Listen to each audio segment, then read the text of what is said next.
ओम शांति। व्यक्ति एक, व्यक्तित्व अनेक। इस पुस्तक में आज हम पढ़ेंगे उनके नयन और मुखमंडल से बाबा के प्रति अटूट निश्चय अथाह प्रेम झलकता था। इस विषय पर ग्लोबल अस्पताल के डॉक्टर ब्रह्मा कुमार श्रीमंत कुमार साहू जगदीश भाई साहब के साथ के अपने अनुभव इस प्रकार सुना रहे हैं। तो चलिए आज हम इसे पढ़ते हैं। सन 1986 में जब मैं इस संस्था के संपर्क में आया तब एक जिला मुख्य अस्पताल में सेवारत था। उस समय मेरा जीवन बहुत ही तनावग्रस्त था। उस अस्पताल में रोज़ 200-250 मरीजों को देखना पड़ता था। वहाँ मरीज लाइन लगाकर एक के बाद एक आते नहीं थे। एक ही समय 20-25 मरीज चारों तरफ से चिल्लाते थे। तो मेरी मानसिक स्थिति कैसी होगी आप अंदाज़ा लगा सकते हैं। ऐसे मानसिक तनावग्रस्त समय पर मुझे इस आध्यात्मिक संस्था का परिचय हुआ। मेरे एक चचेरे भाई इस संस्था में जाते थे। एक दिन शाम को मैं उनके घर गया। वे कहीं जाने की तैयारी कर रहे थे। मैंने पूछा, आप कहीं जा रहे हैं? उन्होंने कहा, हाँ, मैं एक सत्संग में जा रहा हूँ, आप भी चलो, आपको बहुत अच्छा लगेगा। वे मुझे ईश्वरीय विश्वविद्यालय के सेवा केंद्र पर ले गए। ईश्वरीय साहित्य पढ़ते पढ़ते उसके लेखक के प्रति उत्सुकता बढ़ती गई। उस दिन उन्होंने मुझे एक किताब पढ़ने को दी। वो अंग्रेज़ी किताब थी जिसका नाम था 1 week course for attainment of complete peace, purity and prosperity in life, अर्थात जीवन में संपूर्ण शांति, पवित्रता एवं समृद्धि प्राप्त करने के लिए साप्ताहिक पाठ्यक्रम। उस किताब को मैंने उस रात को ही पढ़ लिया। दूसरे दिन फिर वहाँ गया और बहन जी से पूछा कि ऐसी किताब और है क्या। उन्होंने और एक किताब दी, उसको भी उसी दिन पूरा किया। तीसरे दिन गया और पूछा कि और ऐसी किताब है तो दीजिए। वे 4 दिन तक एक एक किताब देती रही। मैं उसी रात पूरी करके सुबह लौटाता रहा। 5वें दिन मैंने कहा कि आपकी लाइब्रेरी में जितने भी किताबें हैं मुझे दे दीजिए, मैं खरीदने के लिए तैयार हूँ। लगभग 2-2.5 महीने के अंदर इस संस्था की जितने भी पुस्तकें थी उन सबको मैंने पढ़ लिया। उन पुस्तकों में जिन शब्दों का इस्तेमाल किया गया था, ज्ञान को स्पष्ट करने का जो तरीका था, लिखने की जो शैली थी, उनसे जितने भी मेरे संशय थे 90% निवारण हो गए। उन किताबों के अंत में लेखक ने जिन पुस्तकों का आधार लिया था उनकी लिस्ट होती थी। मैं सोचता था कि इस लेखक ने कितनी पुस्तकें पढ़ी होगी। ऐसा भी नहीं, उन किताबों में जो लिखा था वही उन्होंने पुनः लिखा। उन पुस्तकों का आधार तो लेते थे, लेकिन ईश्वरीय ज्ञान का जो स्पष्टीकरण देते थे उससे पढ़ने वाले के मन में छाप लग जाती थी। ज्ञान की किताबें पढ़ने के बाद लेखक के बारे में उत्सुकता बढ़ती गई। लेखक का नाम ढूंढा तो पता पड़ा जगदीश चंद्र हसीजा। मैं सोचता रहा कि यह व्यक्ति कौन है और कैसा होगा।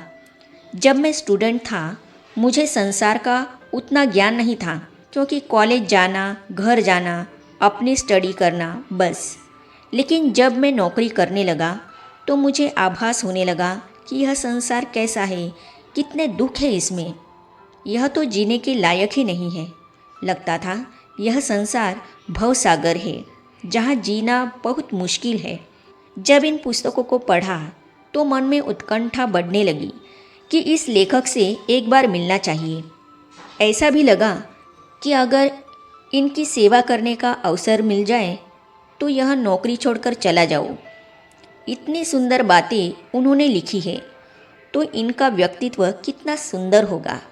पुस्तक पढ़कर खुशी से दिन रात नाचता रहा। एक दिन की बात मैं कभी भूल नहीं सकता।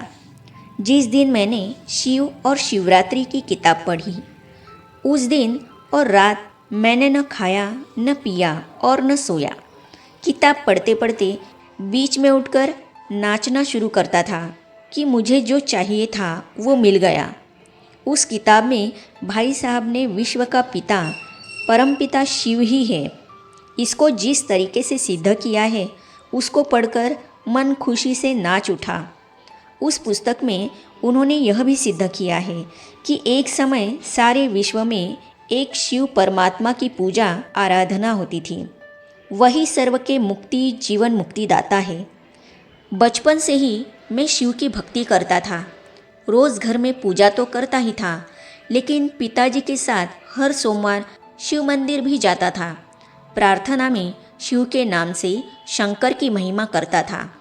शिव की भक्ति करना मुझे अच्छा लगता था, लेकिन वो शिवजी कौन है यह मालूम नहीं था। उस पुस्तक में शिव बाबा के कई नाम हैं, गोपेश्वर, रामेश्वर, विश्वम्भरेश्वर, नारीश्वर, शंकरेश्वर, ब्रह्मेश्वर, सर्वेश्वर, बालेश्वर आदि आदि। उन्होंने प्रश्न पूछा है कि जो सर्व के ईश्वर है, ब्रह्मा विष्णु शंकर त्रिमूर्ति के ईश्वर त्र्यंबकेश्वर है, उनसे बड़ा और कोई हो सकता है?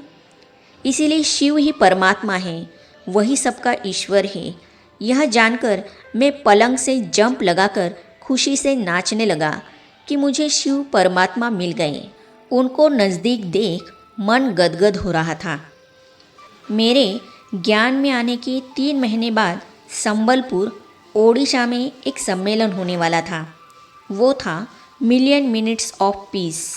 उस सेंटर पर आने वाले भाई बहनों में ज़्यादा पढ़े हुए बहुत कम थे, इसलिए वहाँ की बहन ने उस सम्मेलन के आयोजन की जिम्मेवारी मुझे दे दी।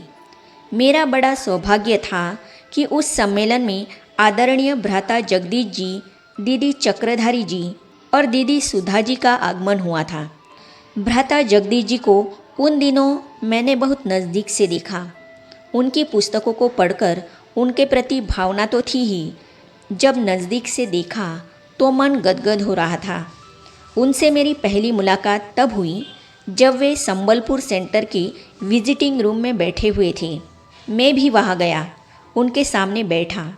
उस रूम में ज्ञान के कई चित्र लगे हुए थे। उनमें से एक चित्र में एक डॉक्टर का, एक वकील का, एक साहूकार का, एक पहलवान का, एक नारी का, एक अफसर का चित्र था। उसको दिखाते हुए भाई साहब ने मेरे से पूछा कि इस चित्र का अर्थ क्या है, जानते हो? मैं तो ज्ञान में नया नया था, केवल 3 महीने ही हुए थे ज्ञान में आए। मैं चुप बैठकर उनको ही देखता रहा। उन्होंने कहा, मैं डॉक्टर हूँ, वकील हूँ, साहूकार हूँ, अफसर हूँ, औरत हूँ, पहलवान हूँ, यह समझना देह अभिमान है। आप एक आत्मा हो। आगे हम पढ़ेंगे। फिर उन्होंने मेरे से पूछा कि आपका योग लगता है? क्या बताऊँ, मेरी समझ में नहीं आ रहा था। तो इन अनुभव को हम पढ़ेंगे अगली कड़ी में। तो ये जानने और पढ़ने के लिए इस चैनल को सब्सक्राइब करने के साथ ही साइड में जो बेल आइकॉन है उसे भी क्लिक कीजिए, ताकि आने वाली सभी वीडियो और अब तक की सारी वीडियो आप तक पहुंचती रहेगी। ओम शांति।